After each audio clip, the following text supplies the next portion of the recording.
Welcome to share study friends.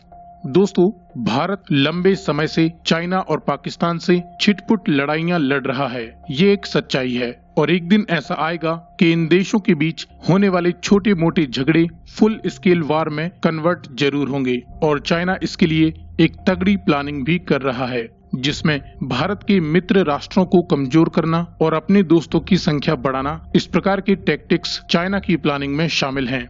China की क्या planning है, इसकी कंप्लीट जानकारी तो हम अगली वीडियो में प्राप्त करेंगे, जिसे देखने के लिए अगर आपने अब तक हमें सब्सक्राइब नहीं किया है तो अभी सब्सक्राइब करें और साथ में दिया गया बेल आइकन जरूर दबाएं ताकि अगले वीडियो का नोटिफिकेशन आपको तुरंत मिल जाएगा। फिलहाल आज के इस वीडियो में हम देख लेते हैं कि अगर इन देशों के बीच एक फुल स्केल वॉर शुरू होता है तो विश्व के अन्य देश भारत और चीन में किसका साथ देंगे।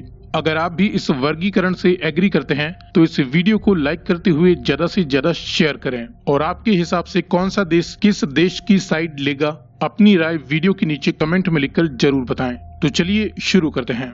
यूं तो न्यूक्लियर पावर का जमाना है, ऐसे में युद्ध लंबे समय तक नहीं चल सकते और अगर ऐसा होता है तो ये पूरी दुनिया के लिए अच्छी खबर नहीं है। इसीलिए भारत और चाइना दोनों ने ही एक दूसरे पर पहले न्यूक्लियर हमला न करने की नीति को अपनाया है। तो इस प्रकार जब तक युद्ध पारंपरिक तरीके से चलेगा तब तक देखते हैं कौन सा देश किसे सपोर्ट करेगा। शुरुआत करें चाइना से, तो चाइना का हर मौसम का मित्र है और भारत का दुश्मन है पाकिस्तान, जो बिना किसी प्रश्न के चाइना के साथ हो लेगा। इसी तरीके से एंटी पाकिस्तानी सेंटीमेंट और भारत की बेमिसाल दोस्ती के लिए अफगानिस्तान भारत का साथ देगा। अगर बात होती है युद्ध की तो इसमें किसी भी देश के पड़ोसी बहुत ज्यादा इम्पोर्टेंट भूमिका निभाते हैं, लेकिन फिलहाल की घटनाओं को देखते हुए लगता है कि नेपाल चाइना का साथ देगा। इसी तरीके से भूटान भारत की सहायता कर सकता है। सहायता में स्थान ही दे देना, कुछ सैनिकों की मदद ही कर देना, ये भी युद्ध के दौरान बहुत बड़ी बात हो जाती है। बीते दिनों की घटनाओं को देखकर लगता है कि तुर्की भी पाकिस्तान से अच्छे रिलेशन की बदौलत चाइना का ही साथ देगा, लेकिन इसका बड़ा विकल्प भारत के पास इजराइल के रूप में मौजूद है, जिसने पहले भी भारत का साथ दिया है और इसके हालात लगभग भारत जैसे ही हैं। ये भी अपने पड़ोसी देशों और आतंकवाद से परेशान हैं और बेशक भारत की मदद करेंगे। चाइना को एक और बड़ी पावर इजिप्ट की मदद मिल सकती है, क्योंकि इनके धार्मिक और राजनीतिक संबंध पाकिस्तान से बहुत अच्छे हैं।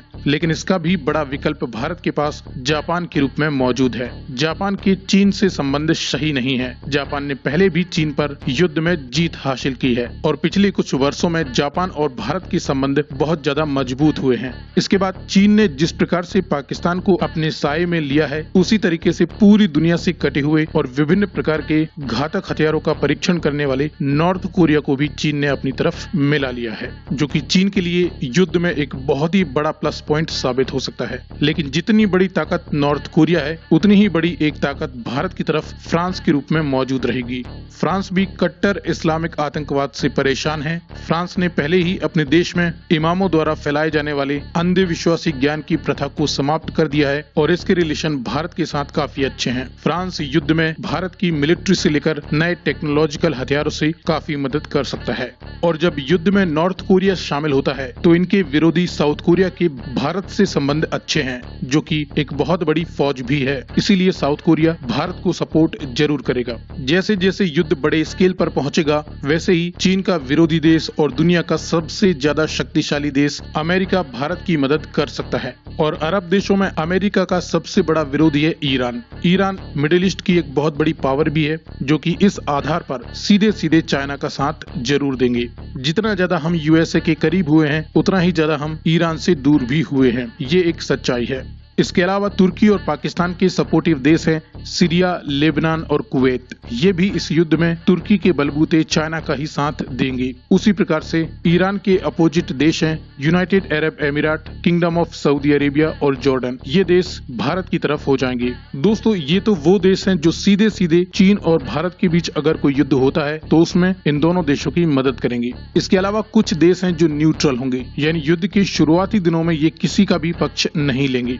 साथ ही इनडायरेक्ट मदद जरूर कर सकते हैं। इसमें सबसे बड़ी शक्ति है रसिया। अब आप सोचेंगे कि रूस हमेशा ही भारत का साथ देता है, तो यहाँ पर एक कंट्रास्ट बनता है अमेरिका और रूस के बीच। रूस के चीन से संबंध अच्छे हैं और साथ ही रूस और अमेरिका के बीच कट्टर दुश्मनी है, और भविष्य में अमेरिका के साथ अगर रूस को युद्ध करना है तो चीन उसका सबसे बड़ा पार्टनर होगा, क्योंकि चीन और रूस दोनों ही अमेरिका के दुश्मन माने जाते हैं। अगर अमेरिका भारत की साइड लेता है, जिसके ज्यादा चांसेस हैं, तो रूस इस युद्ध में सीधे सीधे शामिल नहीं होगा। हालांकि वह भारत को इनडायरेक्ट मदद जरूर कर सकता है, या मौका पड़ने पर दोनों देशों के बीच हालात बिगड़ने पर समझौता भी करवा सकता है। लेकिन एक बात क्लियर है कि रूस भारत के खिलाफ चीन का साथ नहीं देगा। ओवरऑल अगर रूस ने भारत की साइड ले ली तो इस युद्ध का पलड़ा भारत की तरफ झुक जाएगा और इवेंचुअली चाइना को हार माननी ही पड़ेगी। इसीलिए रूस भारत के लिए बहुत ज्यादा इम्पोर्टेंट देश है। इसके अलावा भारत के पड़ोसी बांग्लादेश, म्यांमार, श्रीलंका, ये इस युद्ध में सीधे सीधे शामिल न होते हुए समय के साथ चीन की मदद जरूर करेंगे, क्योंकि इन पर चीन अक्सर मदद के साथ अपना कंट्रोल बनाए रखता है।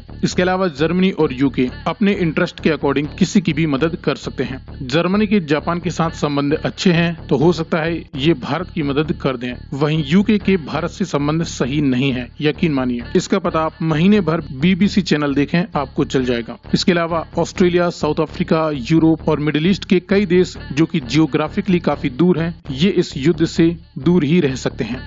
दोस्तों, फिलहाल की विश्व राजनीति को देखते हुए और चाइना और भारत के अन्य देशों के साथ संबंधों के आधार पर अगर इन देशों के बीच निकट भविष्य में युद्ध होता है, तो ये वो देश हैं जो एक दूसरे की मदद करेंगे। इसे देखकर भारत का पलड़ा ज्यादा भारी लगता है। रूस, अमेरिका, फ्रांस, जापान जैसे देश अगर भारत की साइड लेते हैं तो चाइनीज गठबंधन ज्यादा समय तक टिक नहीं पाएगा, और चीन भी इस बात को अच्छी तरह जानता है। इसीलिए अगली वीडियो में हम बताएंगे कि चीन किस तरीके से भारत के दोस्तों को कमजोर कर रहा है। फिलहाल इस वीडियो में दी गई जानकारी पसंद आए तो इसे लाइक करते हुए ज्यादा से ज्यादा शेयर करें, और आपके अकॉर्डिंग किस देश को इस सूची में और शामिल होना चाहिए था, अपनी राय वीडियो के नीचे कमेंट में लिखकर जरूर बताएं। आगे भी इसी प्रकार के इन्फॉर्मेटिव वीडियोस पाते